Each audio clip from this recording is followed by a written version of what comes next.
Hello, my name is Brianne Gilroy, and my information ecology presentation will be focused on the Provo City Library in Provo, Utah.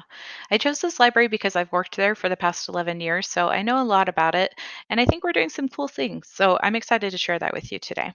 Okay, first, let's look at the community in Provo. Provo is the third largest city in Utah with a population of about 112,000 people.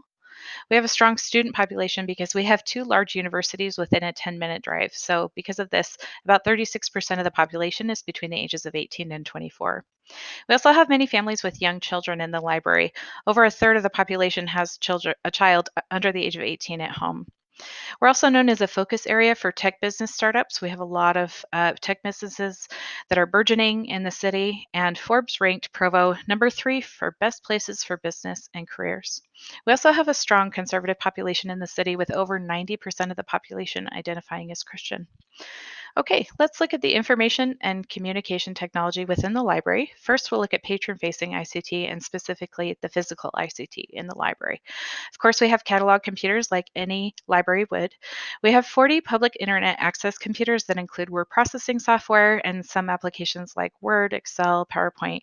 Half of those computers include DVD drives, and we have a lot of people who don't have this technology available to them. They don't have it at home, or their technology at home is on the fritz, and they come in to use our computers. So we have a wide variety of people who come in to use that. We also have dedicated children's computers with educational games and programs, as well as some tablets in the children's area for any children who don't have that at home and would like to learn how to use those. We have printing available, of course. Prints can be sent from both inside and outside the library or over mobile devices. We have a set of Chromebooks, which were donated to us by Google Fiber, which is another tech presence within the city. And patrons love being able to take those home if they don't have access to mobile devices. We also have photocopying and scanning available. We have device chargers for those who have phones or tablets but may not have a way to charge them, or if they're just dying, you can borrow ours. We also have some drives for CDs, floppy disks, and SD cards. You'd be surprised how many people still have files on floppy disks. We have free Wi Fi available, and we have reservable spaces within the library. You can reserve a meeting room with a projector and a laptop to connect to it. We also have smaller, quiet study rooms that include TVs that can be connected to with HDMI cables and adapters for other types of devices. So, a lot of students like to take advantage of those, or people who are starting their own business who may not have a space to meet and present to prospective clients yet. We also have a new set of telescopes that we're excited to see how those will circulate. We, of course, have a lot of digital ICT available in the library. We have many databases. Some of my favorites include Freegal for music streaming, Canopy for video streaming, language learning software, readers' resources, and like Novelist. And of course, we have a lot of ebook and downloadable audiobooks available for checkout, which is becoming a huge part of our circulation statistics.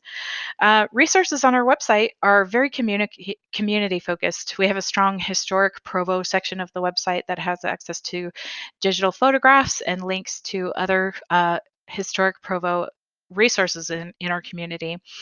Some of our most traveled pages on our website are the what to do in Provo pages. Like I mentioned, we have families with young children, and they're always looking for things to do in the community. So we update those several times a year. We also have patron services like reading suggestions that can be tailored for you by a librarian. You can request on-demand programs, book purchases, and request book club sets on our website. Okay, we also have a few special ICT services. We have a basement creative lab, which is an audio-visual production space where there is camera, audio, and lighting equipment. We teach classes on how to use this equipment, and we also teach specialized classes on subjects like podcasting, audio production. You can come in and record family history in a session in our basement creative lab. You can check out GoPro cameras and take those outside of the library and have adventures and record them. And we supplement all of this with a lynda.com subscription. So in case you want to learn how to use any of the equipment or software, you can do that with that subscription. And like I mentioned, we have that strong tech population within the city. So they're very excited about this space. And we supplement the space with some multimedia editing stations. So for those who create content in the lab, they can then take it to these stations that have professional software like Photoshop, and they can edit their video, audio, and graphics there. We also have some digital transfer stations. So, for those who have old VHS tapes, audio cassette tapes, even vinyl records, they can come into the library and transfer all of those to a digital format. So, we have a lot of people, again, who are doing family history that love to take advantage of those. One other thing we're excited about are tech boxes. So, like I said, we have a strong family population, and we'll do family programming that's focused on STEM learning and educational things. So we bought a set of little bits. And once we're done with the program, we actually create a tech box that people can check out and then use one on one with their children in the library.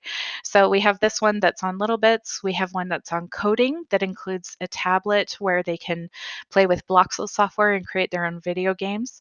We have one that's on chain reactions with lots of different STEM toys available. And those are really fun and very popular with our family demographic. Okay, staff facing ICT is pretty much the same as the patrons with a couple of extra things. So, of course, we have computers, we have our ILS software, which helps us manage our catalog, Microsoft Office, word processing. We have some tablets that we keep just at our reference desks so we can help patrons who need help learning how to download ebooks and audiobooks. Of course, scanning and fax machines.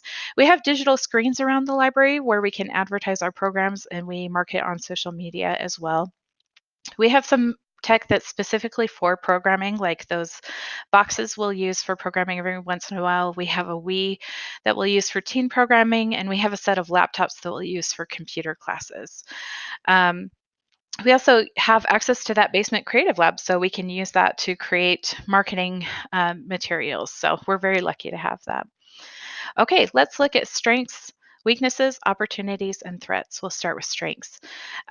Of course, our digital and technological resources are one of our strengths. Having that basement creative lab is great. It allows us to do programming as well as marketing with the materials in there.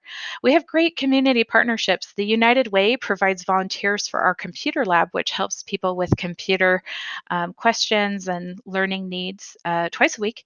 We provide the computers, materials, and space, and they bring the volunteers. We have also partnered with Google Fiber, which provides devices, like I mentioned, and they also have provided educational opportunities for us as well. I think we're very blessed to have funding that helps keep us staffed well and let us do cool things like the Basement Creative Lab. Um, and our building is a beautiful, huge building, and we have many types of reservable spaces, some for big events.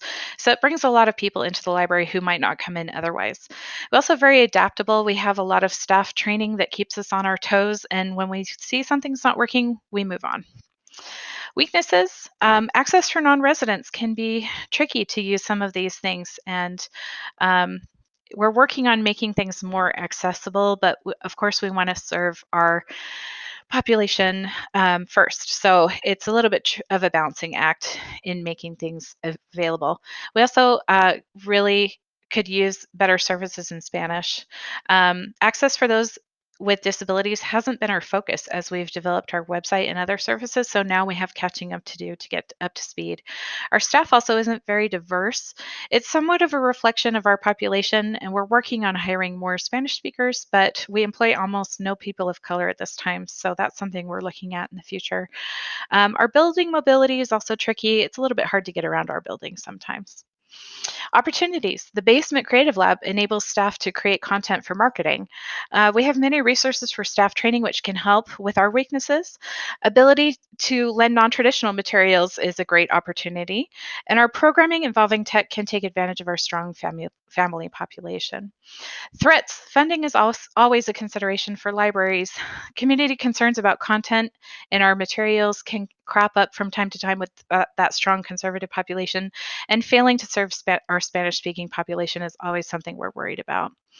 Okay, lessons learned. Some Prezi content is behind a paywall, so that was a little bit tricky to work around. Learning how to do an APA presentation was something I haven't done before, so that was new. And Screencastify was new to me, but very easy to use, so that was kind of exciting to learn. And here are my resources. Thank you so much for listening to my presentation, and I've enjoyed everyone else's as well. So thanks so much.